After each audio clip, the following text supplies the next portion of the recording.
Mm.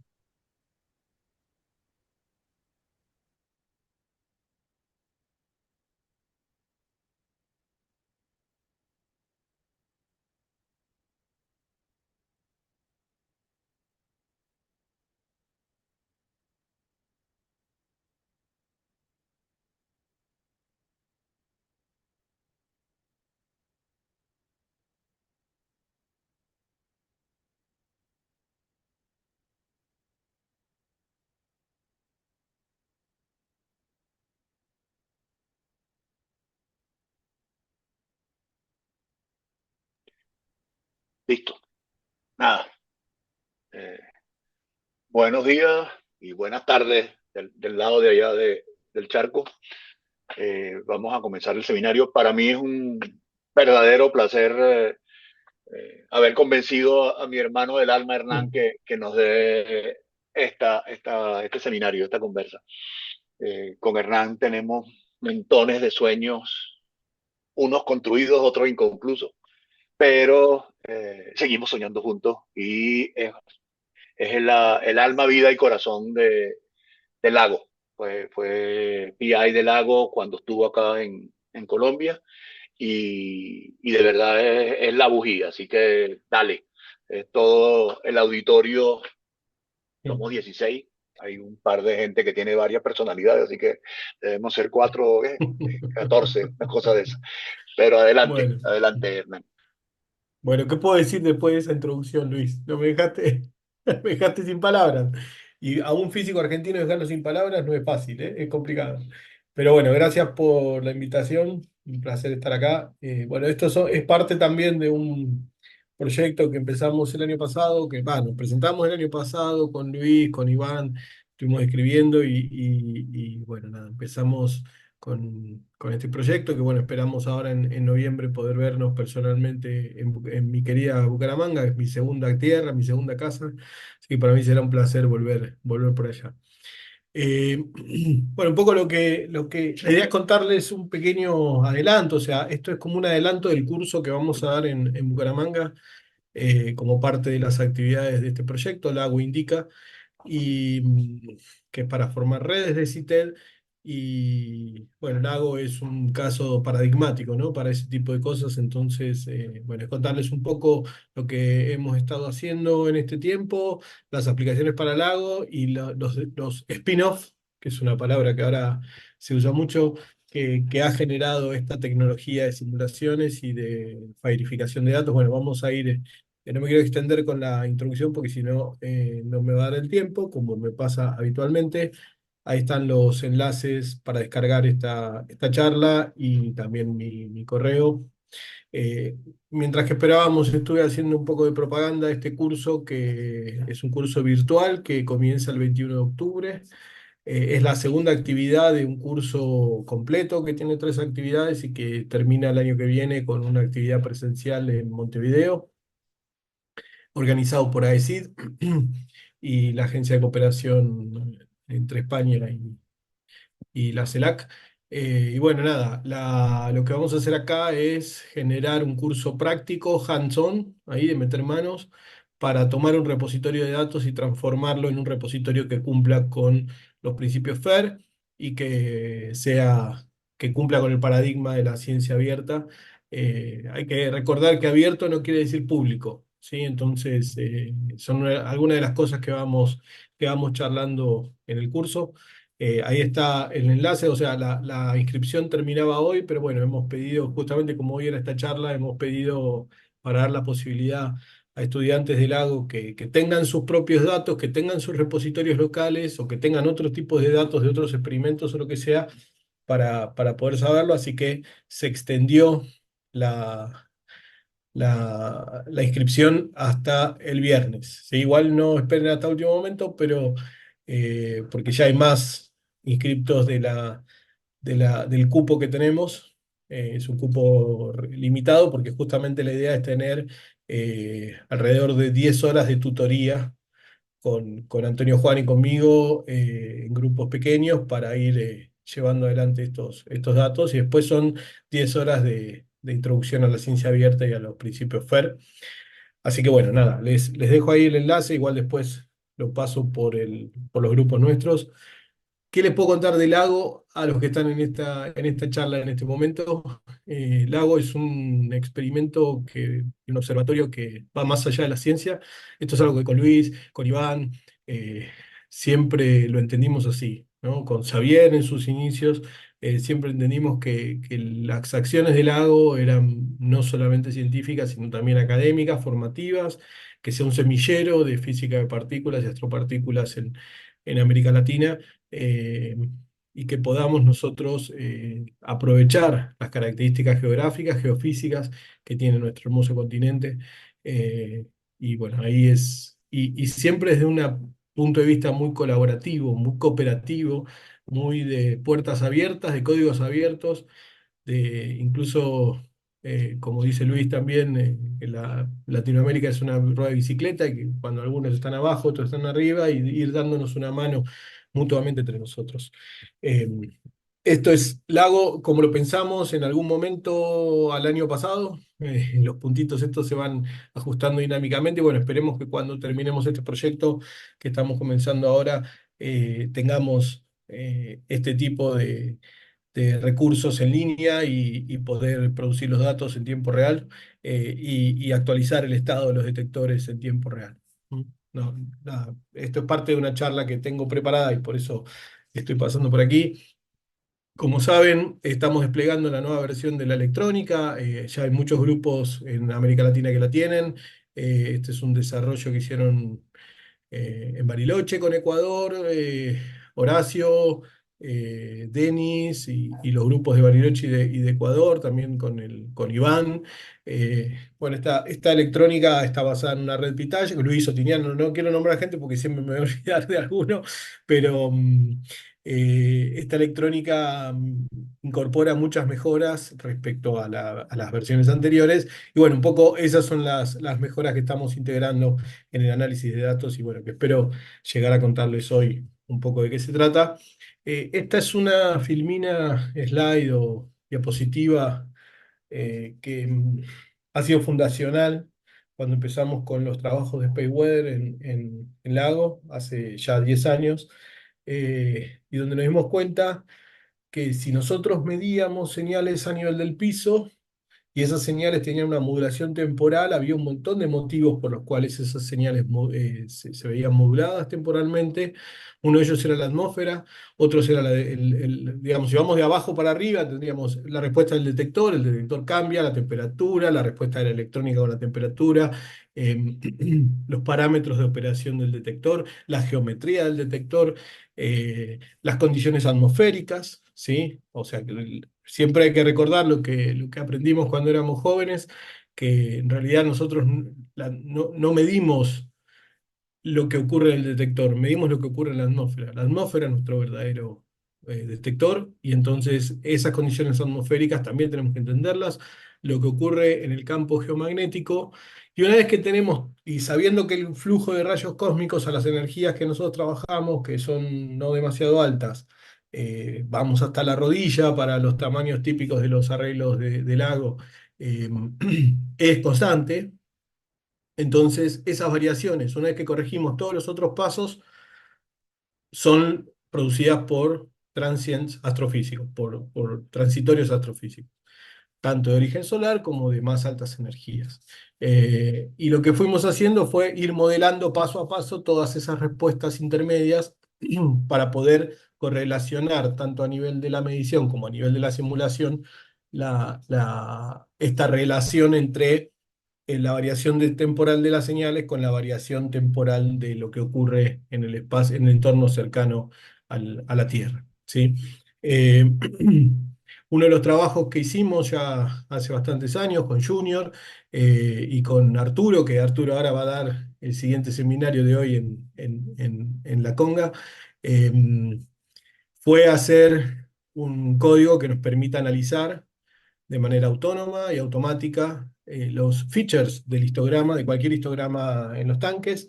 Estos features nos identifican la zona que está dominada por partículas electromagnéticas, otra que está dominada por muones y otra que está dominada por las componentes hadrónicas, las mini lluvias, las múltiples partículas que están entrando. Ahí con Luis Otiniano hicimos algún trabajo para alguna ICRC hace un par de años.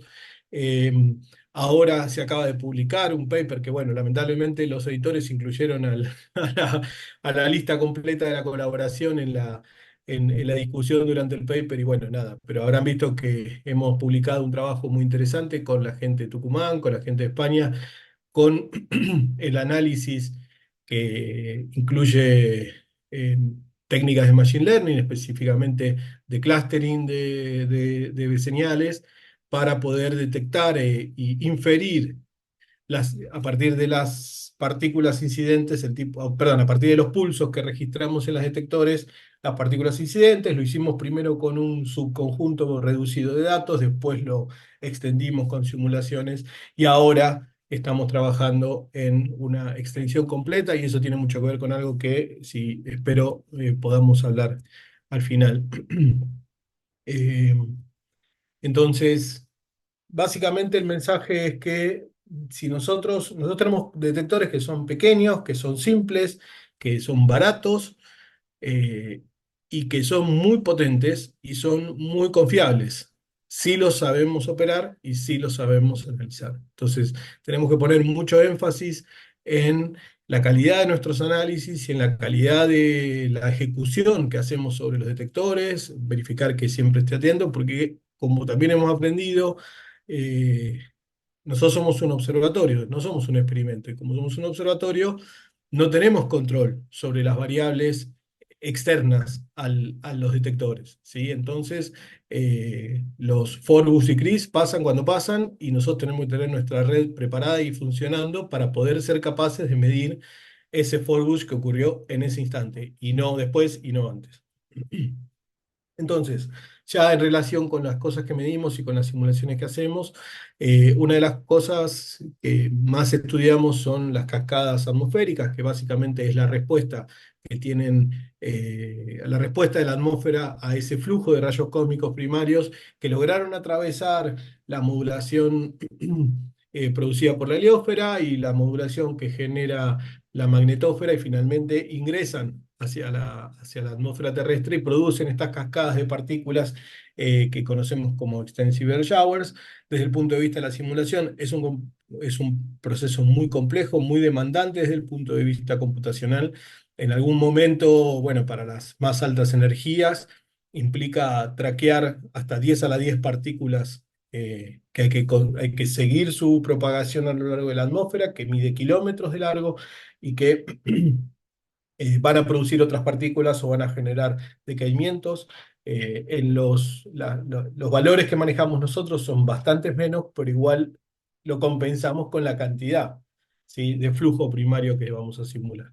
Eh, entonces, la fuente principal en casi todo el mundo, en casi todos lados de la radiación natural son los rayos cósmicos. Hay algunos lugares donde por razones particulares geográficas hay radón, si está cerca de un volcán y demás, pero en general la radiación de fondo atmosférica, que es lo que nos permite calcular los códigos que hemos desarrollado con ARTI, son el foco principal de esa radiación natural a la cual estamos expuestos. En un par de momentos me voy a remitir a la charla pasada de Cristian, una excelente charla que dio del laburo gigantesco que están haciendo en Colombia respecto a la demografía. Y como puse al principio, yo me estoy llevando el crédito del trabajo que hizo un montón de gente que nos vino acompañando y con quienes trabajamos a lo largo de estos 10 años. Eh, Sería largo nombrar a todas las personas, está la lista más o menos completa, espero no haberme olvidado de nadie importante en la charla, en la portada de la presentación. Esto es Arti. Arti es un facilitador del trabajo de Corsica y Jan 4. Sabemos que Jan 4 es muy complejo, sabemos que Corsica es muy complejo y sabemos que hacer la cuenta que nosotros queremos hacer para calcular el background es también compleja. Entonces, con esa idea en la cabeza desarrollamos Arti. Arti, la idea es partir de un input muy sencillo, muy simple, de preguntas y respuestas que se automatizan también y con eso generar la cadena completa de simulaciones. Y así como hicimos con con la física del lago, también lo hicimos con arte. O sea, hicimos una lista de las cosas que teníamos que resolver y de a poco las fuimos resolviendo. Eh, Arti incluye en su desarrollo Corsica y ya 4, ¿sí? Y varios de los trabajos que fuimos haciendo a lo largo del tiempo han sido incluidos en este desarrollo de Arti. Yo no voy a entrar en los detalles porque si no, no voy a llegar a tiempo con la charla, pero básicamente lo que hace Arti es partir de un flujo de primarios que está medido, que se sabe cuál es y que tiene una estructura muy particular, es una ley de potencias que depende, cada uno de esos espectros va a depender del tipo de partícula que estamos mirando. Una de las ventajas de Arti es que logramos calcular la componente completa de rayos cósmicos primarios que están llegando y no solamente las componentes principales, como se hacía antes, que era el hidrógeno y el helio con algún peso entre los dos, sino que a pesar de que son correcciones más pequeñas, incluimos todas las partículas que tienen interés astrofísico. Y con eso y un modelo atmosférico y un modelo geomagnético, podemos calcular el flujo de secundarios a nivel del piso. Esos análisis también se hacen dentro de ARTI para generar distintos tipos de archivos con distintos tipos de análisis y se hacen de manera automatizada. Y finalmente esos pasan por la tercera etapa de ARTI, que ahora fue reemplazada por un nuevo trabajo que se hizo hace un par de años de la mano de Álvaro, eh, que incluyen modelos, eh, sistemas modulares de detección en YAN 4 que nos permiten ir más allá del típico tanque de lago y poder hacer otros tipos de detectores, como detectores de muongrafía, como detectores gamma, como detectores Cherenkov, combinando las distintas herramientas que tiene Meiga. Meiga es complejo e inclusive nosotros hemos logrado recientemente, el año pasado, un trabajo que terminamos, eh, hacer un modelo, o adaptar, mejor dicho, un modelo de un fantoma, un maniquí humano, y más adelante les voy a contar un poco esos spin-off que fuimos desarrollando a partir de estos trabajos. Entonces, estas son las etapas de ARTI. Lo que básicamente incluye es el campo geomagnético, ¿sí? Por default, en la última versión de ARTI estamos trabajando con el campo magnético que termina este año, el IGRF 13, y ya automáticamente se ajusta a medida que van saliendo nuevas versiones del IGRF. Eso se incluye de manera estándar. También con el trabajo con Mauricio incluimos el efecto del viento solar usando el modelo de Ziganenko, y con esto cubrimos de alguna manera no solamente el campo geomagnético secular, sino también las perturbaciones que el viento solar y las distintas facetas de la actividad solar tienen sobre el campo magnético, están incluidas de manera cuasi automática, ¿sí? O sea, para algunos momentos, para algunos periodos ya están incorporados y otros estamos trabajando con Mauricio para automatizarlo completamente, ¿sí? Si no, hay que hacerlo a mano, pero se puede hacer.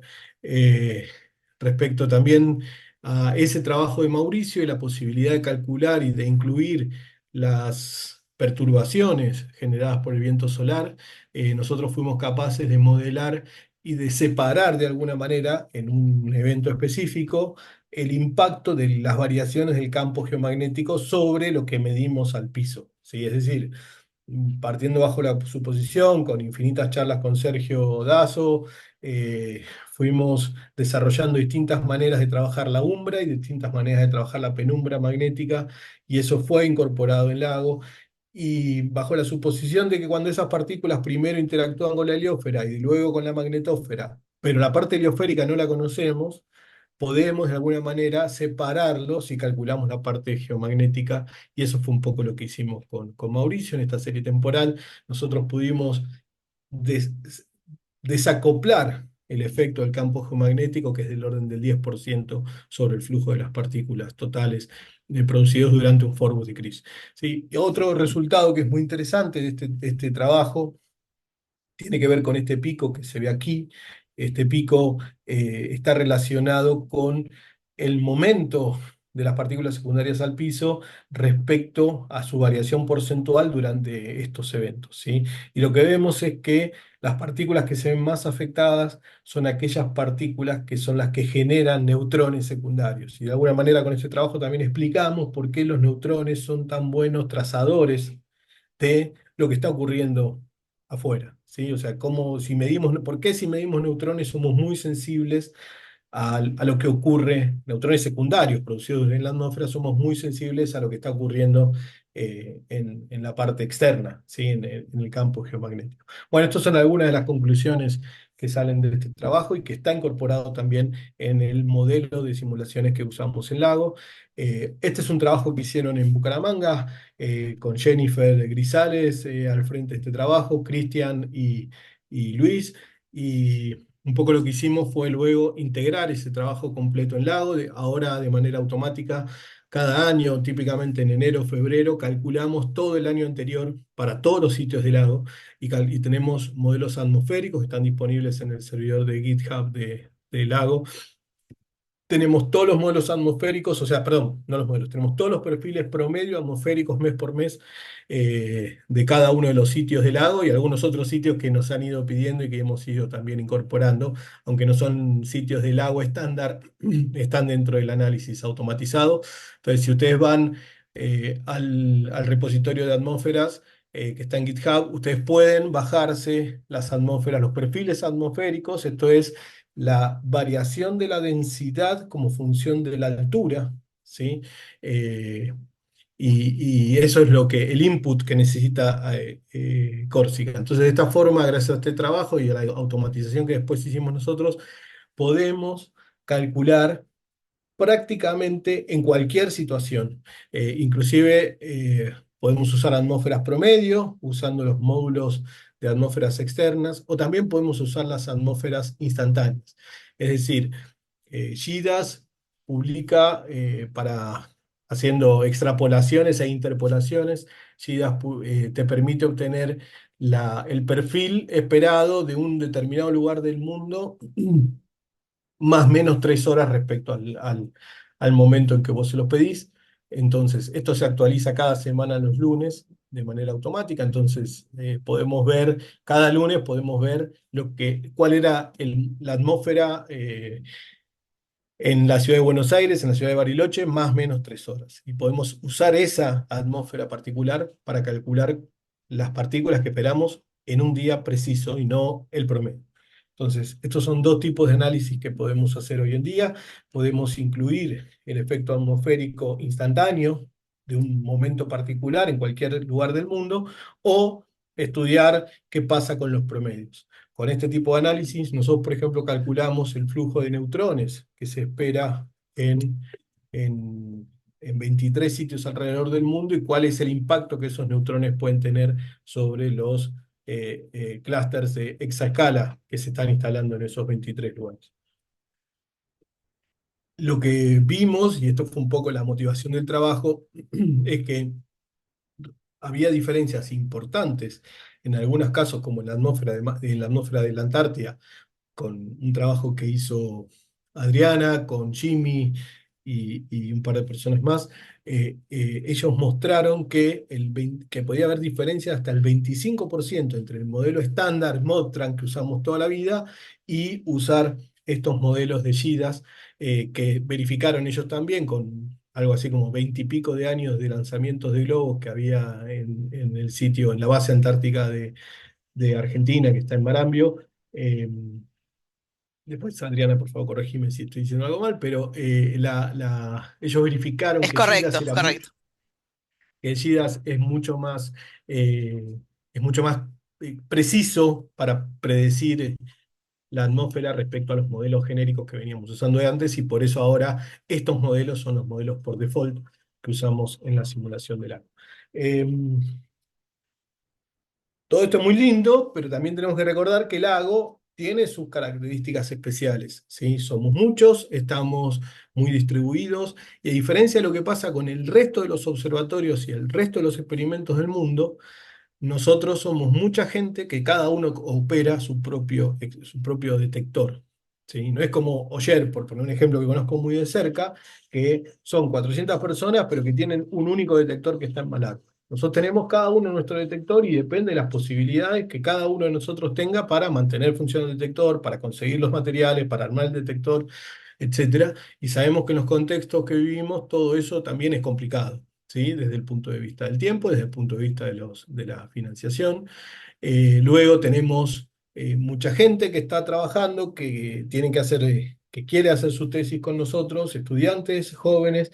Entonces, un poco lo que empezamos a ver era cómo podíamos hacer para estandarizar estas simulaciones, que no dependan de que cada uno haga un modelo de simulaciones diferentes y que podamos capitalizar esa enorme y fantástica comunidad que somos, que hoy en día con 100, más de 100 personas trabajando en 30 instituciones en 11 países. Entonces, ¿cómo poder hacer para sistematizar y estandarizar esa solución? Lo que empezamos a ver es que estos modelos de ciencia abierta, para ir ya metiéndonos más en el tema específico, estos modelos de ciencia abierta están pensados para casos como el nuestro y en ciertas características, tienen ciertas características que pueden, donde el lago puede ser un modelo de un observatorio de ciencia abierta.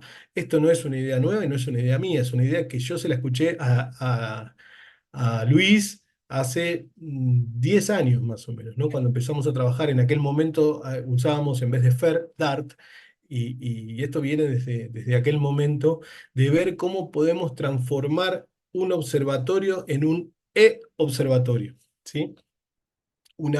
Cómo podemos transformar una organización en una B-organización, una organización virtual, ¿sí? Que es la contraparte digital de la organización física en la cual todos nosotros nos desenvolvemos. Entonces, los objetivos de ese estudio, que empezó en el 2021, 2020 por la pandemia, bueno, fue complicado, 2021 era buscar la reproducibilidad, que el experimento sea sostenible en el tiempo y que no dependamos de otros subsidios para poder por lo menos mantener este tipo de simulaciones y que se vayan extendiendo hacia otros temas donde podemos gestionar fondos, ¿sí? O sea, tal vez es más difícil encontrar fondos para ciertas actividades, pero por ahí por el lado médico o por ahí por el lado de la muongrafía, por el lado de la vulcanología, por el lado petrolero, podemos también acceder, o minero, podemos también acceder a ciertos niveles de fondo. Entonces, un poco esa fue la idea de esta estandarización. Eh, ¿Qué fue lo que hicimos? Implementar los principios FAIR. Los principios FAIR dicen que los datos tienen que ser, en castellano es más raro, suena más raro porque tienen que ser encontrables, tienen que ser accesibles, interoperables y reutilizables, pero no solamente sobre los datos finales de la simulación o los datos finales del análisis, sino sobre todo el proceso científico que está asociado a la generación de esos datos. El software, los materiales, las computadoras o los sistemas operativos donde esos software corren. Es un problema típico ese de que no me compila el código porque estoy usando una versión de GCC que era la 4 y ahora vamos por la 11, entonces el código no compila o me tira un montón de warnings. Entonces, ¿cómo hacemos para permitir que nuestros códigos sigan funcionando en entornos que se van modificando diariamente, que no aseguran la backward compatibility? Sí, la forward compatibility, pero no la compatibilidad hacia atrás. La documentación, los flujos de trabajo, las políticas, ¿sí? Como decía, el paradigma FAIR es un paradigma que está siendo impulsado por la Comunidad Europea. La piedra fundacional es un paper del año 2016, pero ahora ya está teniendo mucho apoyo y también es que la mayoría de los proyectos europeos requieren o exigen que los datos que se generen en ese proyecto de investigación sean FAIR. Como dije, FAIR es por Findability, Accessibility, Interoperability y Reusability, o encontrables, accesibles, interoperables y reutilizables. Hay cosas que son más simples de lograr, hay cosas que son más complejas de lograr. Desde el punto de vista técnico, la interoperabilidad siempre es un problema más complejo, y la reusabilidad también. porque a veces muchos decimos, no, yo me voy a hacer mi propia simulación y a pesar de que por ahí esos datos ya están disponibles y están públicos, queremos empezar de vuelta. Y en algunos casos eso está bien y vale la pena, y en otros casos es un desperdicio de recursos. Entonces, me parece que en estas dos visiones son las más complejas. Que los datos sean encontrables quiere decir que tienen que estar en alguna ocasión, en alguna ubicación definida. Sí, o sea, si nosotros movemos nuestro repositorio de lagoproject.net o de lagoproject.org a lagoproject.net, todos los vínculos que apuntaban a eso dejan de funcionar. Entonces hay que buscar la manera para que esto funcione. Los PIDs, los Persistent Identificators, resuelvan ese problema. Sí, cuando en las clases que damos explicamos que los PID son como las viejas casillas de correo, ¿sí? Que yo tengo una casilla de correo en la oficina de correo, casilla 64 era la mía en el centro atómico de Bariloche cuando vivía en Bariloche, y entonces no importaba si yo me movía, me mudaba en distintos lugares de Bariloche, iba a la casilla 64 y yo sabía que toda mi correspondencia llegaba ahí. Esta es la versión digital de esa idea que es muy vieja. Que sean accesibles es que la gente que los vaya a usar tiene que poder llegar a esos datos, ¿sí? Que no encontrarme con un password que nadie conoce o que le tengo que escribir a un amigo por WhatsApp y que me diga, che, ¿cómo era el password para poder entrar al repositorio? Que sean interoperables, que esto que quiere decir que puedan ser entendidos por los códigos de otra gente para que entre ellos se puedan combinar los datos del Lago con los datos de Oyer, por poner un ejemplo, que sean reutilizables, que el día de mañana cuando vayamos por el Ubuntu 30.04, el código que yo estoy usando hoy compile y que lo pueda usar y que pueda volver a reusar esos datos que fueron generados con una tecnología anterior. ¿Sí? Entre muchas cosas, estoy haciendo una versión muy pequeña. Entonces, como hacemos siempre, hicimos una lista y fuimos atacando punto por punto cómo lograr esas cosas. Eh, entonces, un poco lo que hicimos, lo primero que hicimos, esto es un trabajo espectacular que hizo Antonio Juan aquí en España, cuando empezamos con este proyecto, él hizo la primera versión del Data Management Plan. Los invito a verlo porque es un trabajo excelente y extraordinario de alguien que viene no del lado de la física, sino del lado de la informática, y que entonces puede tener otra visión diferente a la que vemos desde el lado de la física, y eso le dio ese trabajo interdisciplinario, se enriqueció mucho. Este trabajo, el DMP está disponible en GitHub, asociado al GitHub del observatorio, y es un lugar donde podemos ir consultando los sitios, los estándares, la forma en cómo vamos a ir gestionando los datos, primero de simulaciones y luego de los detectores, ¿sí? Que se generan de los detectores. ¿Cómo hacemos entonces para estandarizar y asegurarnos que esto siga funcionando en el futuro sin mayor intervención? Bueno, es una solución que tiene unos años, que es el encapsulado utilizando Dockers. Lo que hicimos fue distribuir toda la computación del lago, de la simulación del lago, en tres Dockers diferentes. Tengo que apurar un poco, y pusimos estos Dockers desplegados en el Data Hub de Lago.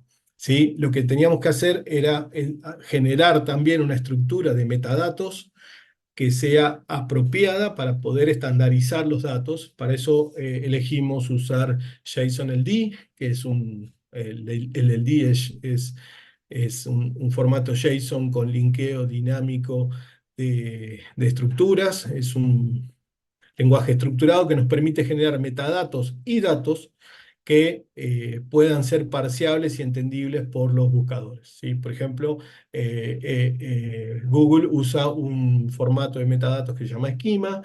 Nosotros estamos usando una variación de eso que se llama DCAT, que es la que promueve la, la Comunidad Europea, y con eso se generan estas tablas. No vamos a entrar en detalle porque no tiene sentido, pero donde se ve cómo se vinculan, ¿sí? Por ejemplo, yo tengo un objeto que es mi objeto detector, y ese objeto detector tiene ciertas propiedades y ciertos métodos y ciertas características, y a su vez cada una de esas etiquetas, ¿sí? Si yo a ustedes les digo, hola, mi nombre es Hernán, ustedes están entendiendo que ese Hernán se refiere al nombre de una persona. ¿Sí? Pero eso porque ustedes tienen un montón de contexto. Las computadoras no tienen ese contexto. Entonces lo que hace JSON-LD y lo que hacen estos vocabularios es darle contexto. ¿Sí? Que voy a definir un objeto que se llama persona y uno de sus atributos es nombre. Entonces cuando yo digo, este es una persona cuyo nombre es Hernán, el buscador, la web semántica, sabe que Hernán es el nombre de una persona, ¿sí? Y así es como se van generando estos vocabularios, ¿sí? Es una manera de estandarizar eh, la computación, ¿sí?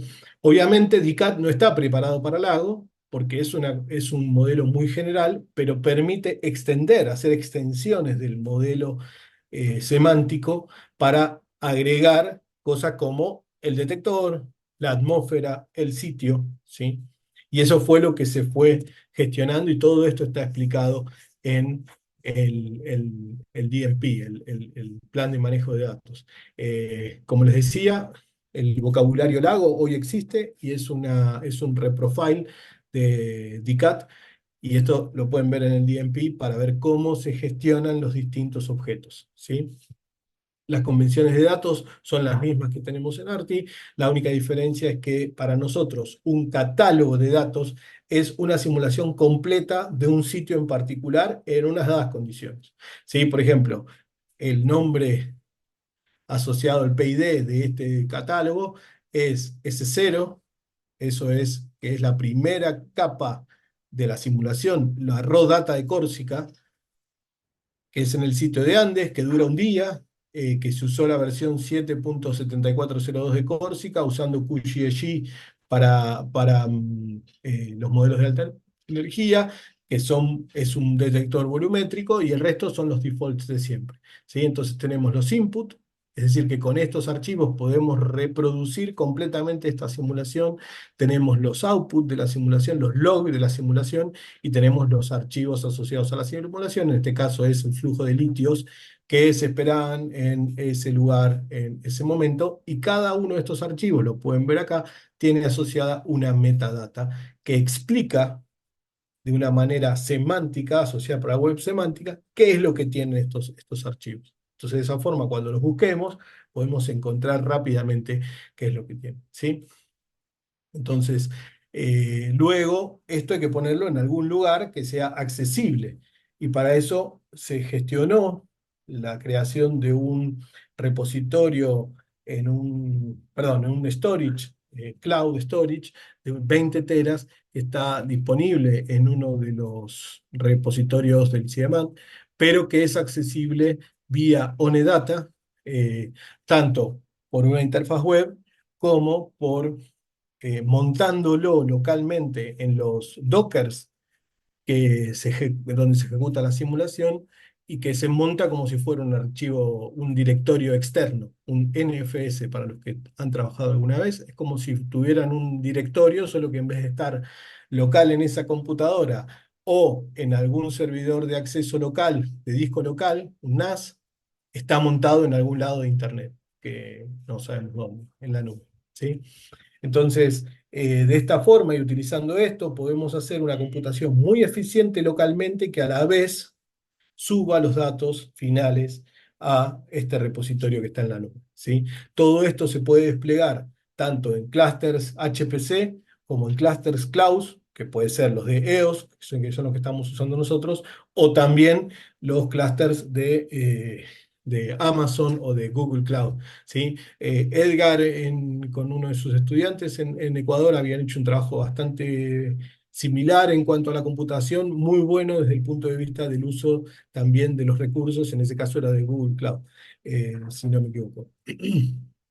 Entonces, de esta forma nosotros podemos ir gestionando los recursos y utilizando nuestra BO, la Lago Virtual Organization, habilitando a los usuarios de Lago mediante el registro en una página web para que puedan acceder a estos datos. Cuando no son públicos, tienen un año de embargo automático, y luego cuando son públicos se publican automáticamente en B2Find, que es que es un repositorio externo, donde externamente podemos acceder de manera pública a los repositorios. Hoy en día hay más o menos unos 450 catálogos de simulaciones que ya están linkeados en B2Find y que se pueden buscar y pueden ser reutilizados. Eh, no quiero entrar mucho en detalle porque si no, no voy a terminar. Quiero ir a los resultados que fuimos obteniendo, pero esencialmente lo que hacemos es, tenemos servidores físicos, en esos servidores físicos se generan, se distribuyen servidores virtuales y esos servidores virtuales se acomodan en función de los accesos de los recursos a los cuales tenemos acceso, perdón, de los recursos a los cuales tenemos acceso con un manejador de infraestructura. Ahí se despliegan los dockers que tienen la computación que vamos a hacer y luego, una vez que eso está terminado, usando Onedata para el caso del lago o usando Mega, el Mega Cloud, la cloud de Mega que todos tenemos en nuestro el equivalente a Dropbox, que nos da 20 gigas.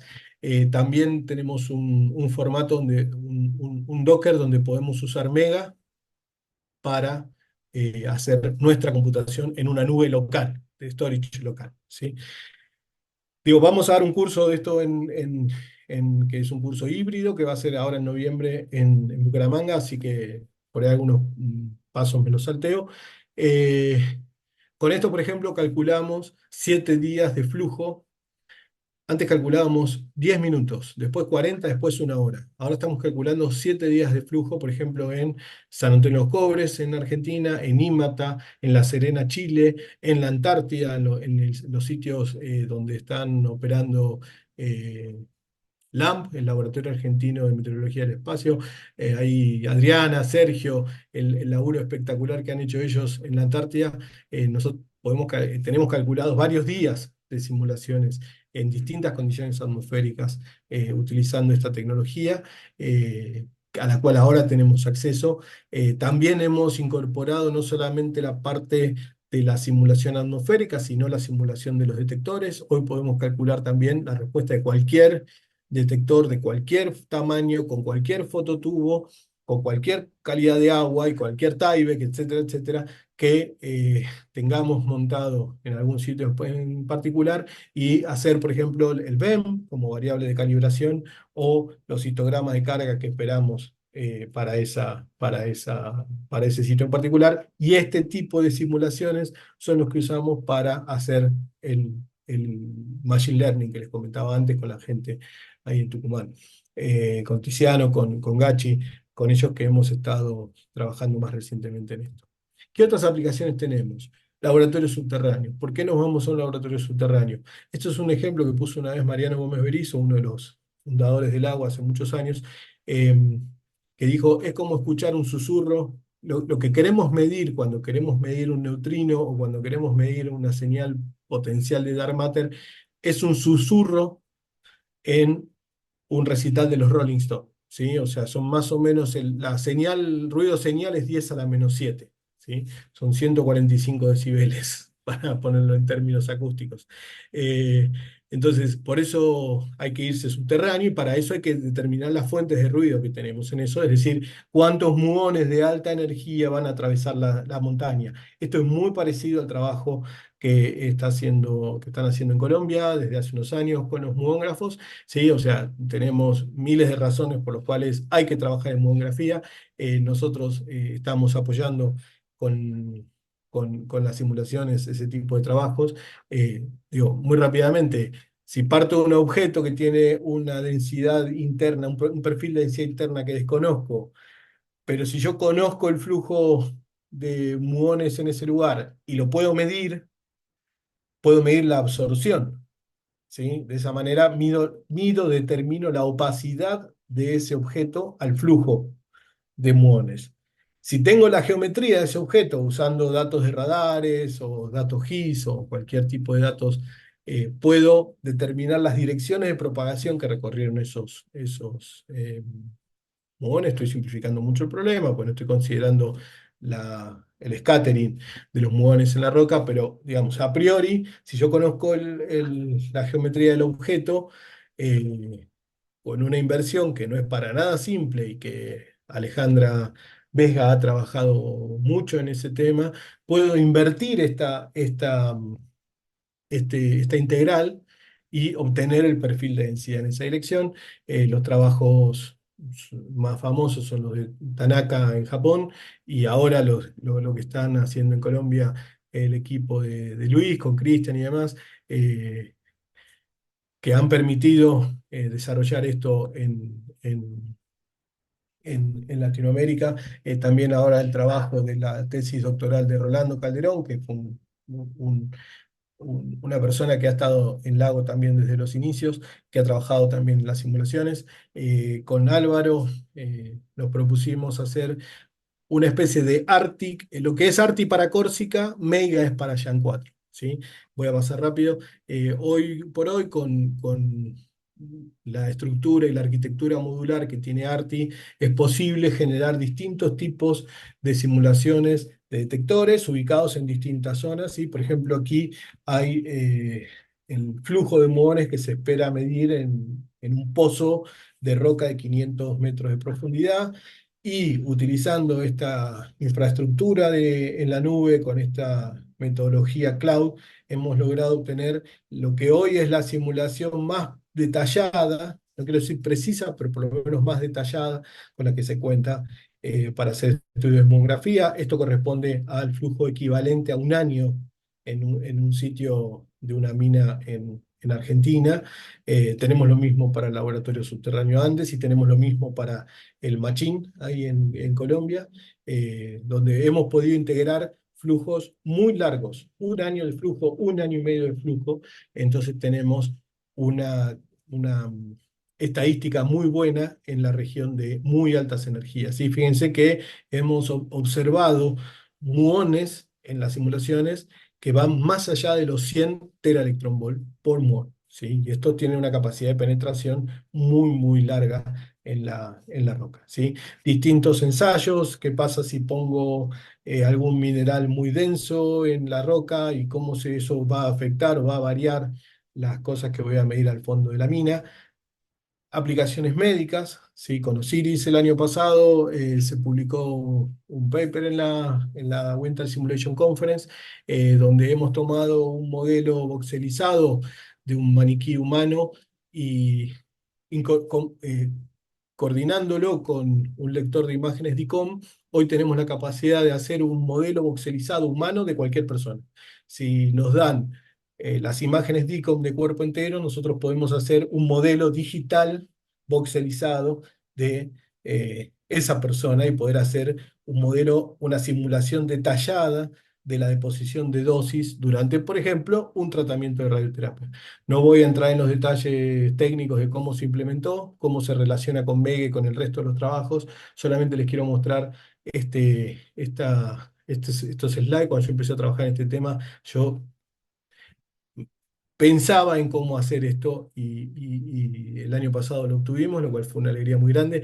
Estos son cortes eh, en esta sección del cuerpo, sí, ahí se ven los pulmones y lo que vemos es la deposición de la dosis. Esto es un flujo de protones de alta energía y lo que quiero enfatizar son las escalas, ¿sí? O sea, cada slice tiene 2 centímetros de ancho y cuando vamos a donde está focalizado el haz, la deposición de energía y de dosis es enorme comparado con la dispersión lateral. Esta es una de las ventajas recontra conocidas de la hadroterapia y en particular de la protonterapia, pero lo reprodujimos aquí con este trabajo.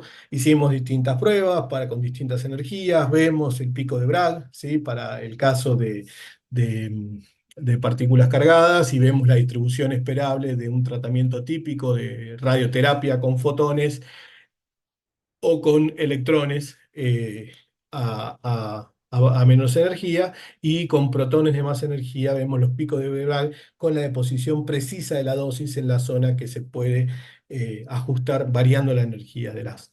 Eh, Digo, no sé cómo voy con el tiempo, seguramente mal, como siempre. Muy rápidamente dijimos, vamos a integrar todo esto que tenemos y podemos hacer una simulación de la dosis esperada en los vuelos. ¿Sí? Con eso nació Acorde, es un trabajo que presentamos el año pasado y que seguimos desarrollando.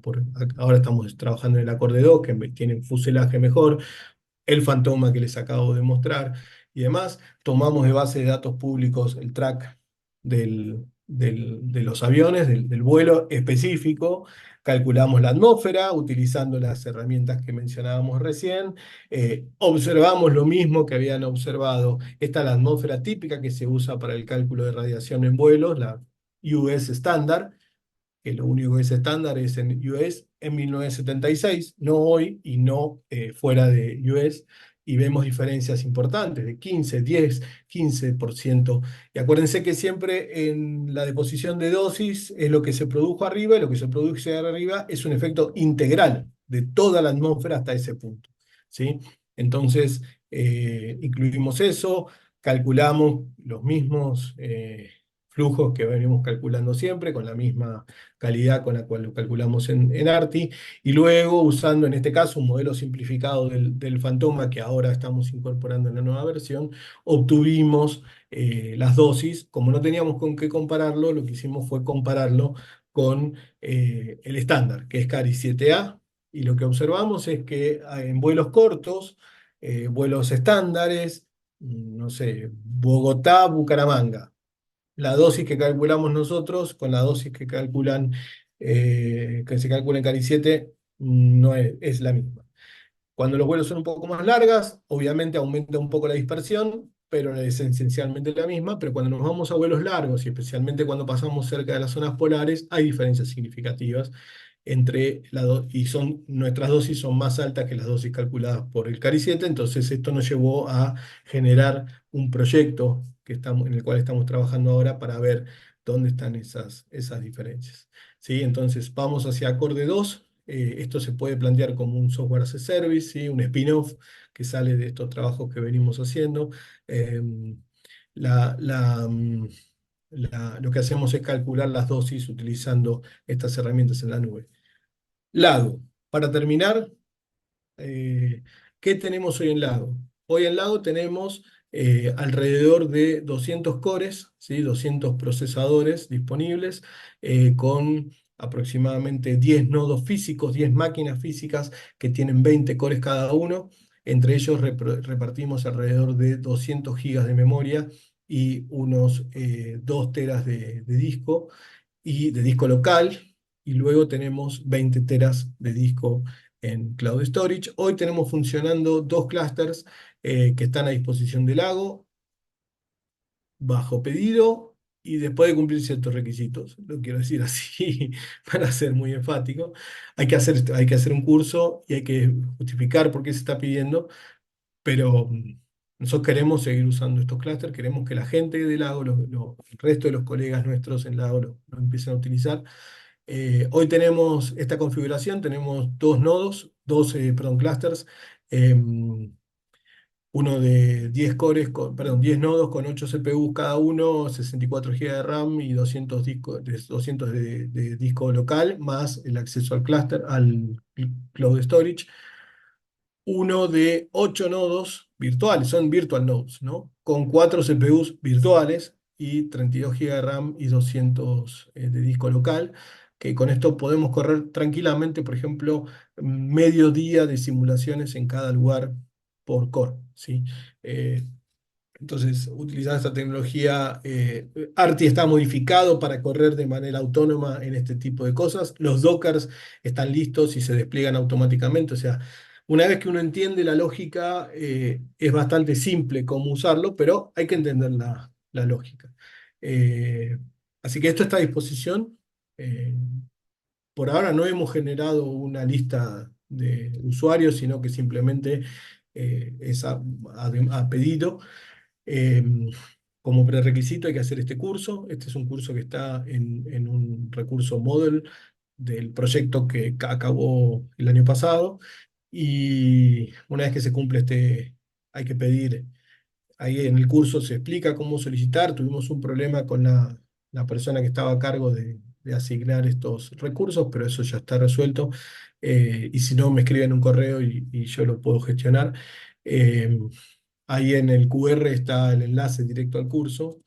Eh, y bueno, y ahora en noviembre vamos a estar dando un curso más detallado, hands-on, ¿no? O sea, meter mano, compu, bajen este Docker y vamos a trabajar localmente y en el cloud eh, cuando estemos ahí en Bucaramanga. Y bueno, si me dejan contarles en un minuto a dónde vamos, es algo que empezamos a charlar el año pasado y que tenemos las capacidades técnicas para hacerlo, que es Lago Edge. El otro día escuchaba una charla y nada que ver y alguien se se reía y se auto reía de que estaban calculando un promedio en Amazon. ¿Sí? Calcular un promedio, una temperatura en Amazon es lo más ridículo que uno puede hacer porque tengo un sensor de baja calidad, estoy tomando un montón de datos, esos datos los tengo que transferir a Amazon, pagar el costo de transferencia, pagar el costo del cloud para calcular un promedio, que es sumar y dividir. Eso lo podemos hacer en nuestra red Pitaya, o en la base de nuestra simulación. De hecho, en nuestra red Pitaya, lo hacíamos en la Raspberry Pi, ¿cómo lo vamos a poder hacer en la red Pitaya? Podemos ejecutar la primera capa de nuestros análisis, ¿sí? Entonces estamos desarrollando PyAna, que es un ANA como el ANA que tenemos ahora, pero en Python, y que se ejecuta, incluyendo cuando terminemos estos análisis de Machine Learning, se va a ejecutar a nivel local en el detector. La idea es que del detector salga datos preprocesados. Eso es el Edge, ¿sí? Esto es computación distribuida.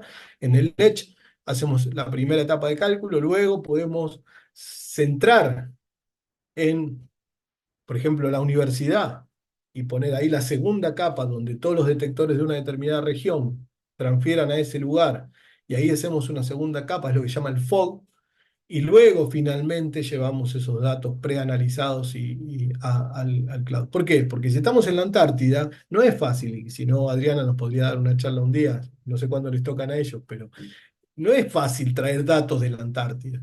¿Sí? De hecho, no hay infraestructura. Se Entonces, complica.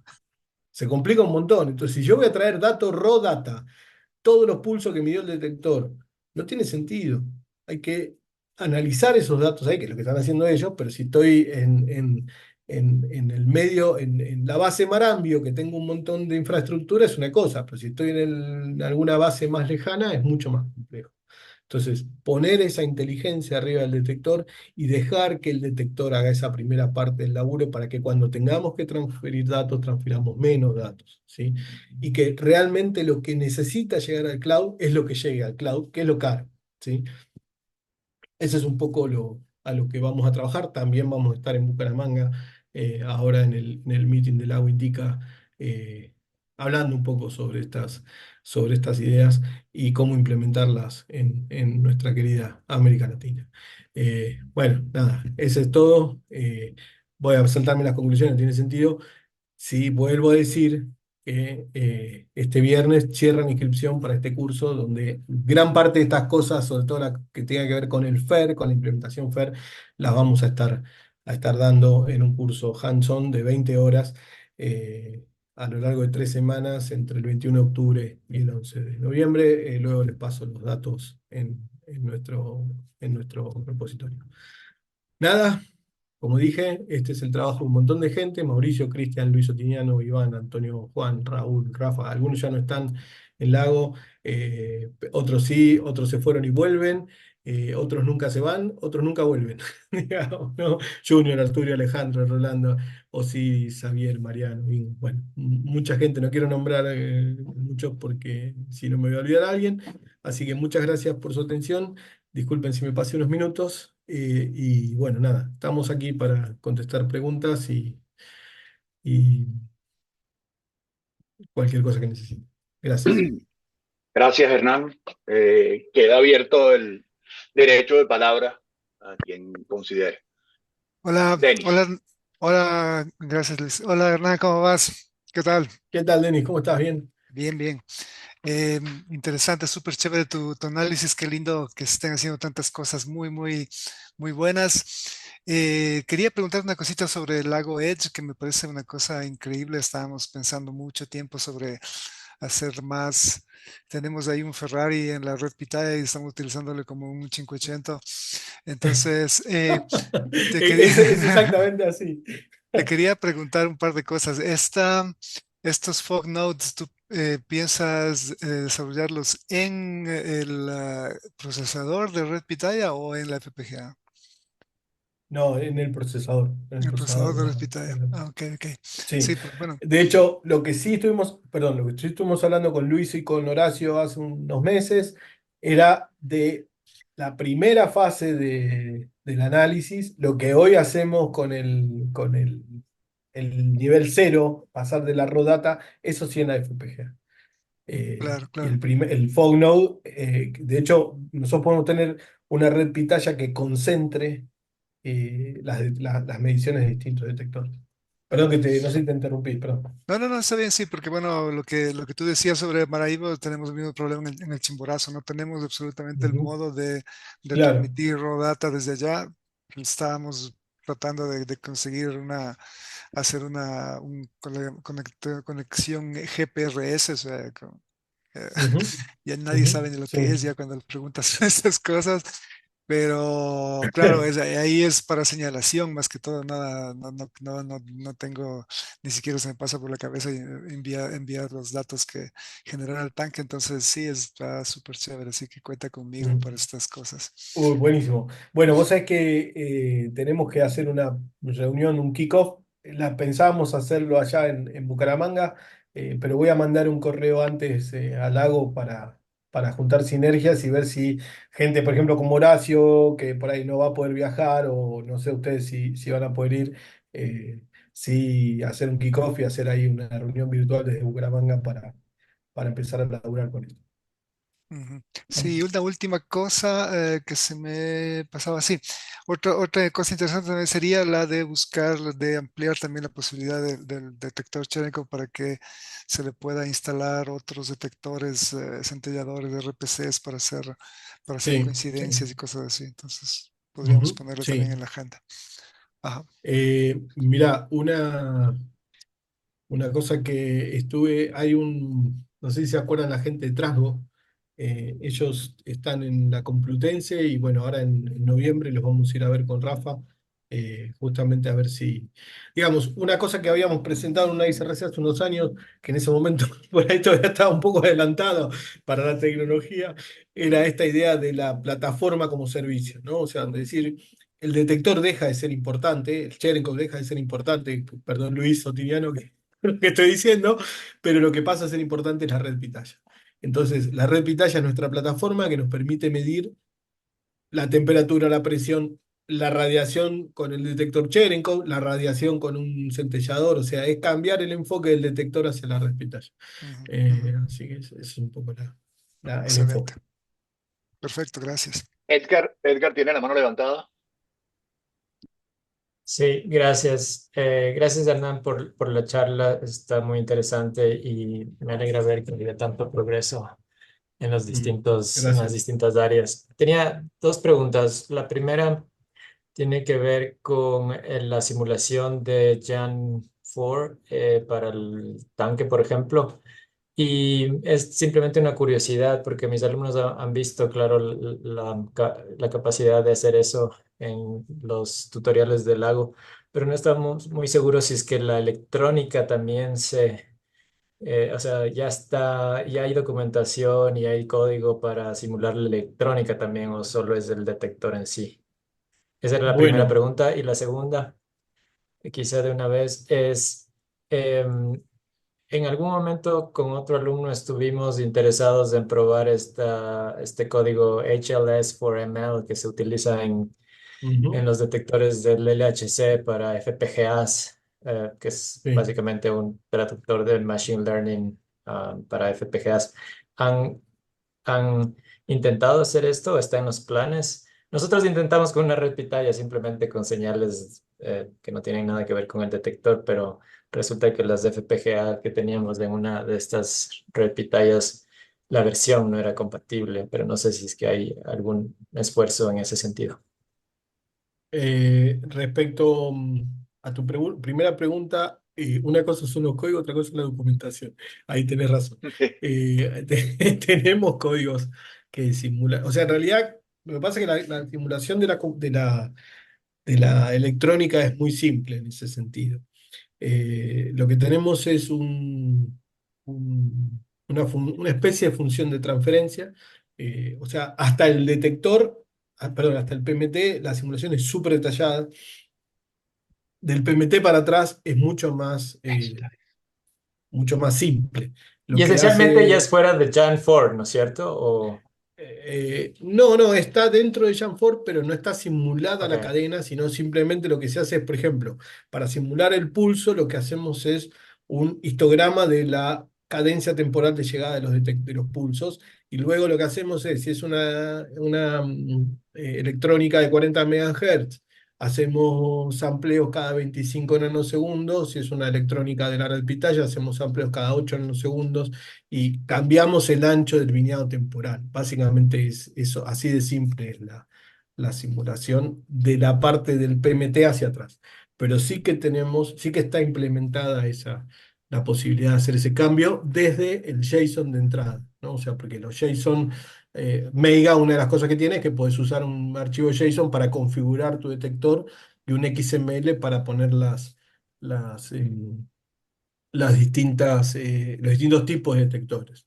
Eso sí está implementado en el detector. De hecho, ahora estamos trabajando en España con Osiris para integrar y que sea todo en un solo archivo JSON y no tener dos tipos de archivos. También Álvaro sigue trabajando, a pesar de que él eh, ya no está, sigue trabajando con el desarrollo de Meiga, y por ejemplo acaba de publicar hace poco la actualización de Meiga al Jamfor 11, ¿no? Que es el estándar. Entonces, estamos trabajando en eso, y si tienen necesidades específicas y nos la comentan, lo podemos integrar. Respecto a tu segunda pregunta, eh, por ahora estamos entendiendo el modelo de Machine Learning y gestionándolo. Puede ser que en el futuro sea una buena, no sé, solo teníamos que hablar con Gachi, con Tiziano, con Luis Otiniano, con vos, Edgar, si tienen experiencia en eso y cómo hacer esa integración. Había visto lo del Machine Learning para Red Pitaya, pero por ahora no tenemos capacidad humana, digamos, para llevar adelante más cosas. Pero podría ser algo que podamos hacer en conjunto en el futuro.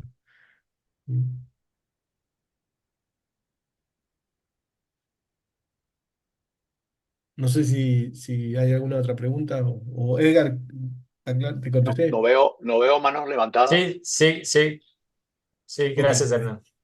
Ay, y por cierto, seguimos en esto de tirar simulaciones o usar los clusters comerciales. Justo hoy en la mañana con James Peñafiel, que está Ah, aquí también, Mirá, estábamos lidiando con el Google Storage, los nuevos, bueno, no tan nuevos buckets y demás.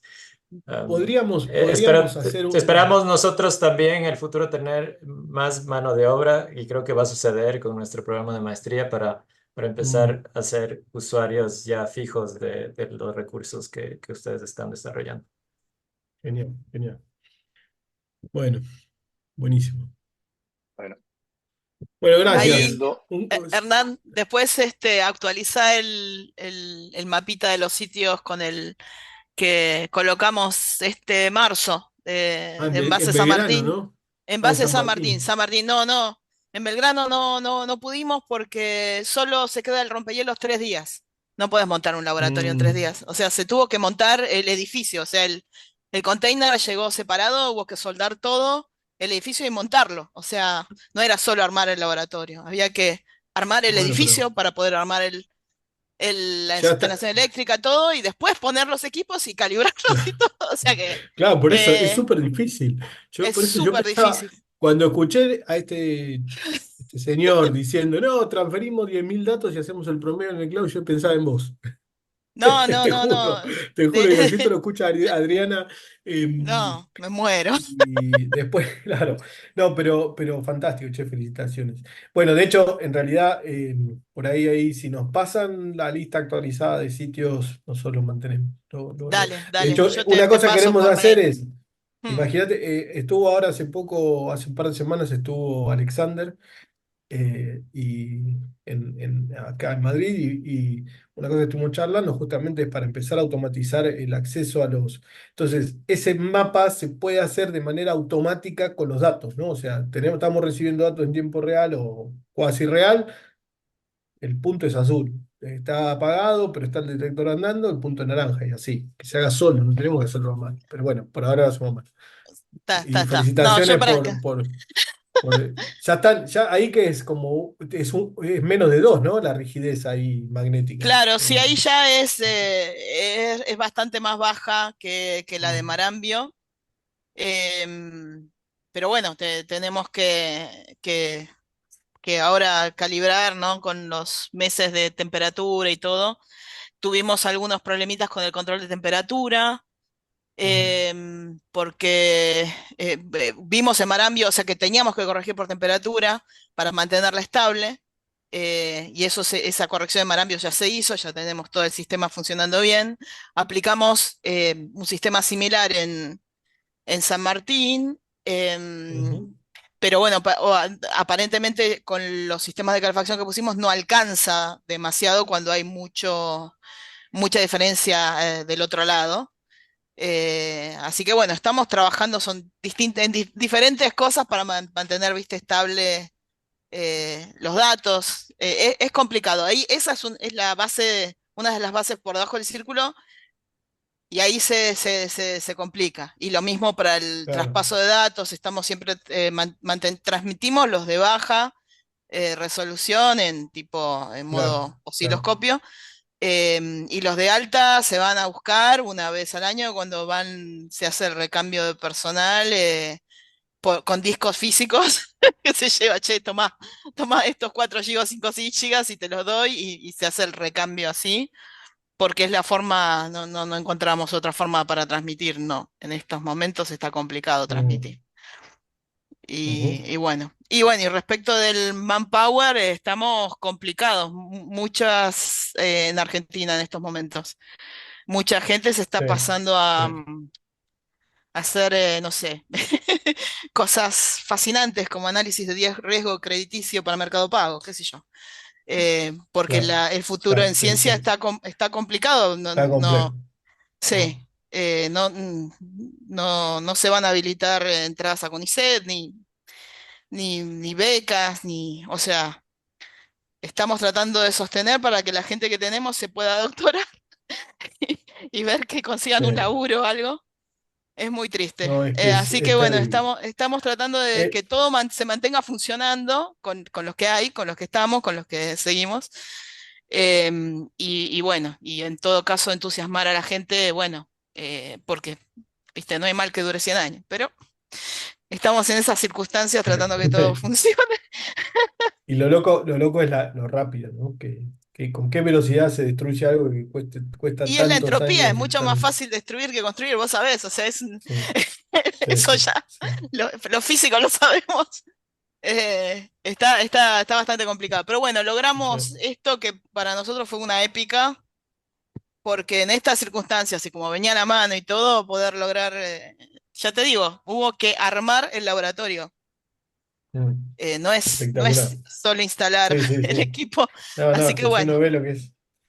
Bueno, me alegro un montón, che, que hayan sí, terminado. sí. Y Y, bueno, gente que y se está por jubilar, que pidió por favor, no me jubilen, que quiero hacer la campaña esta. Así que fue conozco a todo. esa gente, lo conozco a ese Sí, señor. sí. La verdad Bueno, que un che. capo, pero Mm. buah, así que nada, lo logramos, vamos a seguir dándole para adelante. Felicitaciones, felicitaciones. Y más en este contexto. Sí.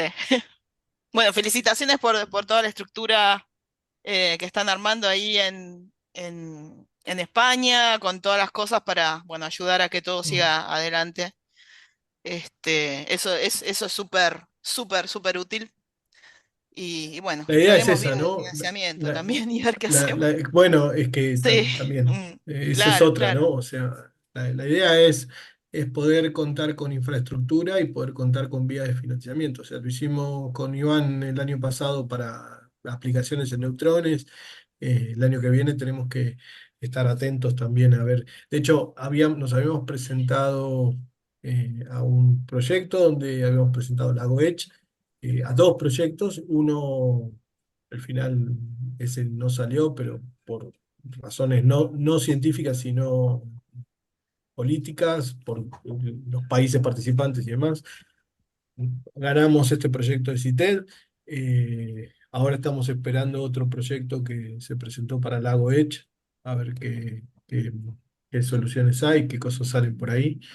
Hay que aprovechar esa sinergia entre la península ibérica y Iberoamérica, sí, porque incluye también a Portugal, no solamente y también la Comunidad Europea, ¿no? Claro, claro, sí, sí, La sí, por CELAC. supuesto. Mm. Bien, no habiendo más preguntas y estamos conscientes de que Latinoamérica es una rueda de bicicleta y ahora a algunos nos toca arriba, así que ayudaremos a quienes están abajo. Así que seguimos. Un gran abrazo a todos y a todas. Igualmente, un abrazo y bueno, nada, seguimos. Abrazo, gracias. Chao, Chao, chao a todos. Gracias. Adiós. hasta luego.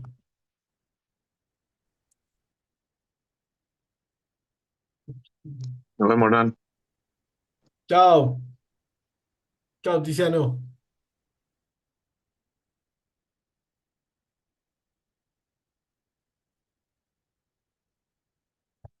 Bueno, Alexander, ¿cortás vos la grabación? Sí, sí, sí, voy. Ya, listo. Bueno, listo. Gracias, Chao, Hernán. che. Chao, chao. Un abrazo, chao.